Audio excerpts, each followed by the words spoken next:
በመጀመሪያ ደረጃ ሲዘዋወር የነበረ ፎቶ ቪዲዮ አይደለም አይደለ? ፎቶ ነበረ። እኔ ያየሁት ፎቶ ነው። ፎቶ ደግሞ የሆነ ጊዜ ጂቢ ተቀብቶ ፕራንክ አድርጓታል ከቦስ ጋራ ማለት ነው። እሷን ፎቶ ቆርጠው ስታይል ቀይረው በዛ በአፕሊኬሽኑ ማለት ነው። በዛ ነበረ እየተዘዋወረ ነበረው። ሲቀጥል ይህ አፕሊኬሽን የእውነት ሬሊ መረጃ አድርጎ ነው የሚያደርግላችሁና እንዴት እንደተሸወዳችሁ ነው ያልገባኝ። አንዳንድ ዩቲዩበር ማለት ነው እና እያየሁ ነበረ እና እኔ ውሸት እንደሆነ ግልጽ ነበረ። ፎቶ እኮ ያስታውቃል። ሰላም ሰላም፣ ጤና ይስጥልኝ ወደ ሰኒ ቤተሰቦች እንደምን ዋላችሁ፣ እንደምን አመሻችሁ። እግዚአብሔር ይመስገን። ሰላማችሁ በየለችበት ይብዛልኝ። እንግዲህ እንዳያችሁት እኔ የምር መስሎኝ ማለት ነው በእውነት እንድን ቪዲዮን አሳልፌ ያየሁት። አሳልፌ ሳይ ውሸት እንደሆነ አየሁ ማለት ነው። ውሸት እንደሆነ ግልጽ ነበረ። ግን ደግሞ ያው መግቢያውን አይታችሁታል። ቴምፕሌቱ ሳየው እንዴ እነሱ ጋር ደረሰ ማለት እውነት ነው ብዬ አየሁት ማለት ነው። ያው ቅመም እኮ የእናንተ መልስ ስቴፕ ባይ ስቴፕ ነው የምትመልስላቸው ማለት ነው። እና ያው እሷም በከረፈደ ነው ያየችው፣ እሱ ቪዲዮ ሰራችበት ማለት ነው። እና ያው በዛም ያክል ብዙ ሰው የነሱ ከልባቸው የሚወዳቸው አሉ፣ እንደ እህታቸው እንደ ወንድማቸው የሚያዩዋቸው አሉ፣ ቤተሰቦቻቸው ማለት ነው። ለነሱ ብላ ነው የሰራችው እንጂ እሷ ራሱ ግራ እያጋባችው ነበረ ማለት ነው። ማለት እንደዛ ያደረገችው እናንተ እውነትም ተወግቷል ወይስ አልተወጋም ሬሊ እንድታምኑ ማለት ነው። ግን ደግሞ ፎቶ እኮ በስማም ግልጽ እኮ ነው፣ የእውነት ያስታውቃል። እኔ ውሸት እንደሆነ እኮ እኔ በቃ እንደ በፊቱ ማለት ነው እየቀለዱ ነበር የመሰለኝ ሳቸው። ሌሎቹም ዩቲዩበሮች ምናምን ሲያወሩ አየው። ኧረ በስማም ሰው እንዴ ማሰብ አቁሟል እያልኩ ነበረና እንዲህ በምን ምክንያት ነው አሁን በስለት መወጋት? የእውነት የማይቀልድ ነገር ትቀልዳላችሁ። በእውነት ይደብራል።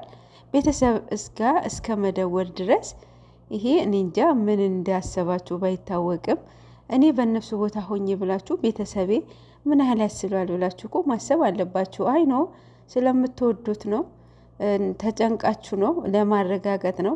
ግን ደግሞ የጅብ ችኩል ቀንድ ይነክሳል ይባላል። የረጋ ወተት ምን ይወጣል ነው የሚባለው? ቂቤ ይወጣዋል ማለት ነው። እና እስከ ማታ እስከ 12 ሰዓት ድረስ እንዴት መታገስ አቃታችሁ? ያው እንደሚመጡ ግልጽ ነው። 6 ሰዓት ወይም 12 ሰዓት ማለት ነው። እና እስከዛ ድረስ በትሉ ብትታገሱ መልሳችሁ ያው ታገኙ ነበረ ማለት ነው። ኤኒዌይስ ያው ሟርቱ የእውነት አታሟርቱበት። በእውነት በጣም ነው የሚደብረው። ያው አለ አይደለ ብቻ እንደዚህ አድርገው ራሱ መረጃ እንዲህ የሚያቀነባብሩ ማለት ነው። እኔ ወንዶች ናቸው ብዬ አላስብም በእውነት። ምክንያቱም እንጃ ሴቶች ናቸው የብሩክ ፈልገው ያጡት ይመስለኛል። በዚህ በቀል ነው እንዴ? መበቀል ነው እንዴ? ትላንትና እውን ይሆናል ብለው ነው እኔና እሷ ለመኖር እውን ሊሆን ይችላል ብሎ ነበርና በሱ ለመበቀል ነው ወይስ እንዴት ነው እንዴ? የምራችሁ ነው ግን? ኧረ በስመ አብ! ኧረ ተው ሴቶች አታሰድቡን፣ በእውነት አታሰድቡን። ይደብራል እንዴ! ትላንትና እኮ በአንድ እግር ቆሞ ነበረ ባወራው ወሬ ማለት ነው፣ መግቢያው ላይ ማለት ነው። እና በጣም እንጃ ይህን ያክል ነው እንዴ የምትቀኑባቸው ልጆቹን? ኧረ ጉድ ፈላ። ለማንኛውም የእናንተ የሚሆናችሁን ነገር ፈልጉ። የማይሆን ነገር ምንድን ነው የሚባለው? እያቆጡ አወርዳለሁ ብላ የብብቷ ጣለች ይባላል። እና የማታገኙትን ነገር እንትን ስትሉ የምትይዙትን የያዛችሁትን ነገር እንዳታጡ ተጠንቀቁ ማለት ነው። ለማንኛውም ይመቻችሁ። የእውነት እንዲህ በዚህም ተጀመረ። ነገ ደግሞ ምን እንደምትሉ እናያለን እንግዲህ። ኧረ በስመ አብ!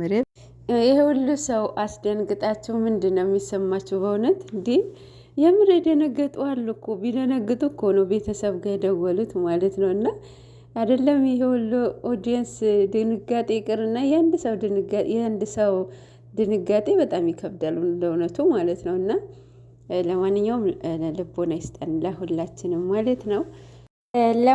ለማንኛውም ለቤት አዲስ የሆናችሁ ሰብስክራይብ፣ ላይክ እያደረጋችሁ ቤተሰብ ሁኑ። የቆያችሁኝ እንኳን ደህና ቆያችሁኝ።